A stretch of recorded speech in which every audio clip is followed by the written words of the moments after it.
Super N, primeiras notícias. Hoje, os jornais O Tempo e Super Notícia publicaram um caderno especial sobre cuidados paliativos. Trata-se de uma área de atuação na saúde em que nunca se diz a um doente incurável que não há mais nada a ser feito, já que até o fim é vida. Quando não há cura, ainda há muito o que cuidar. A repórter Joana Soares acompanhou os últimos 7 meses de vida de uma paciente com câncer em estágio terminal e narrou essa história em 8 páginas em um vídeo de 15 minutos que pode ser assistido no portal O Tempo, otempo.com.br.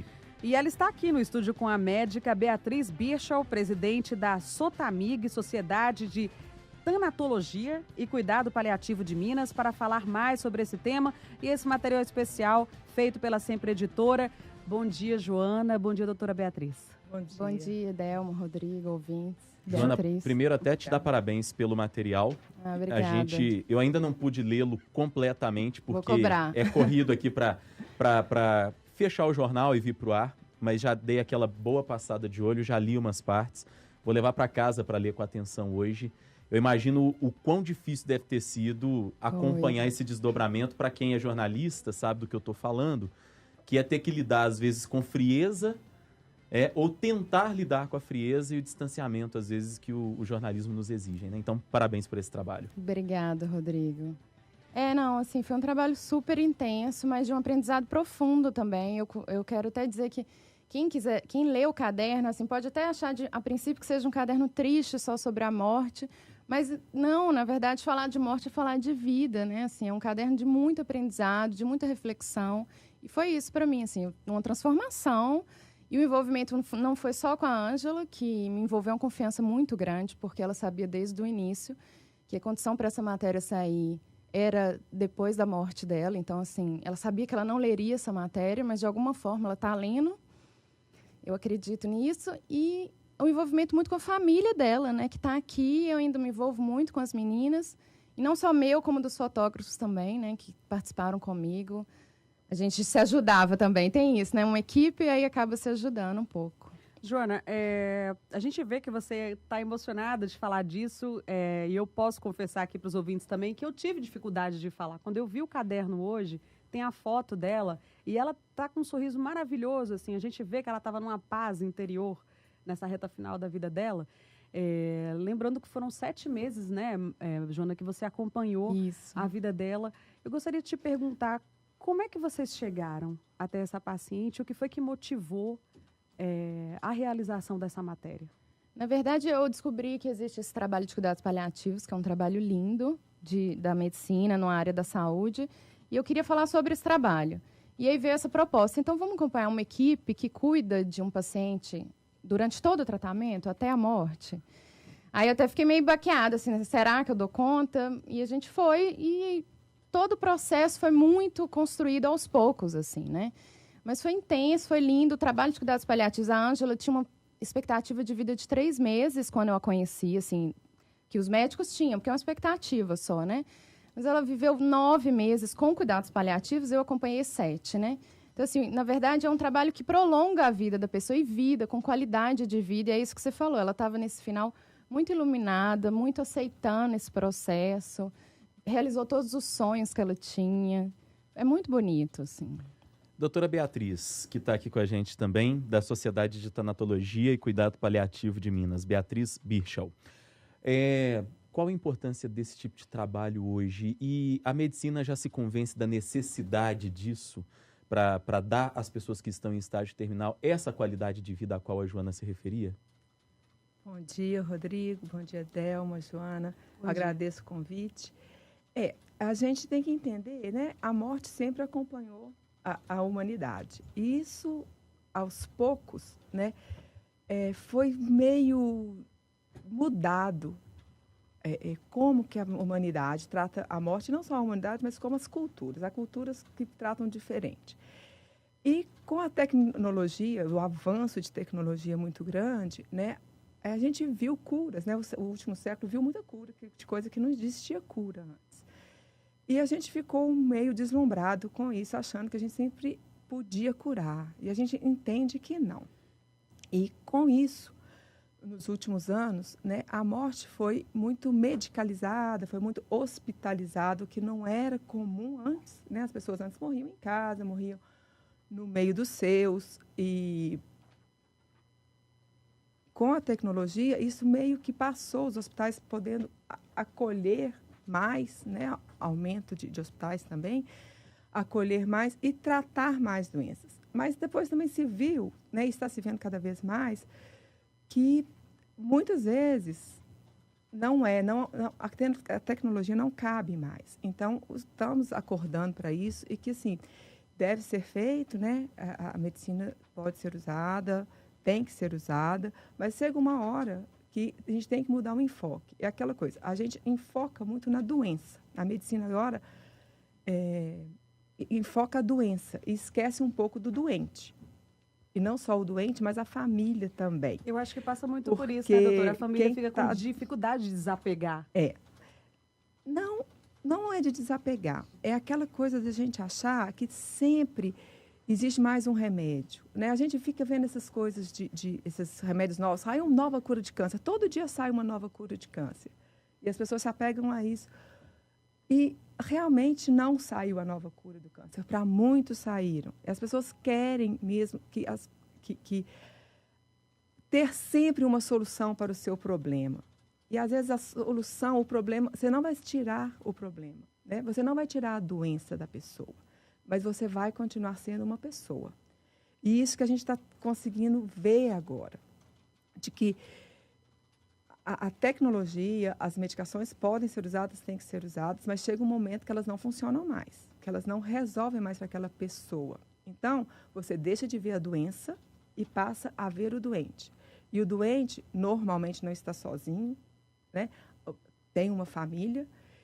Ele, nesse momento, precisa muito de cuidado, né? É muito difícil você passar uma mulher na fase produtiva da vida, com 40, 50 anos, que, de repente, ela é a cuidadora, ela é a mãe, ela é a que cuida dos filhos, cuida dos netos, e daqui a pouco ela que precisa da ajuda. O pai também, né? Um homem que é o provedor, de repente tem uma doença que ele deixa de ser o provedor e precisa de ser provido.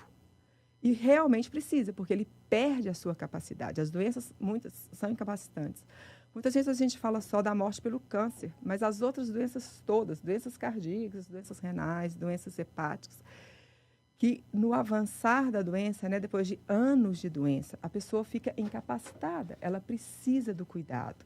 E não há remédio, não há máquina, não há nada que vai fazer essa pessoa voltar a ter todas as suas capacidades. Doutora Beatriz, a gente até foi destaque aqui na matéria da Joana que só 4% dos hospitais mineiros oferecem esse tipo de cuidados paliativos. Há algum trabalho para expandir isso para outros hospitais? Qual que é a viabilidade disso? Tem, né? Vários cursos, muitos cursos, dos 10 anos para cá, os cursos estão cada vez mais, e as pessoas estão cada vez mais sendo alertadas para isso.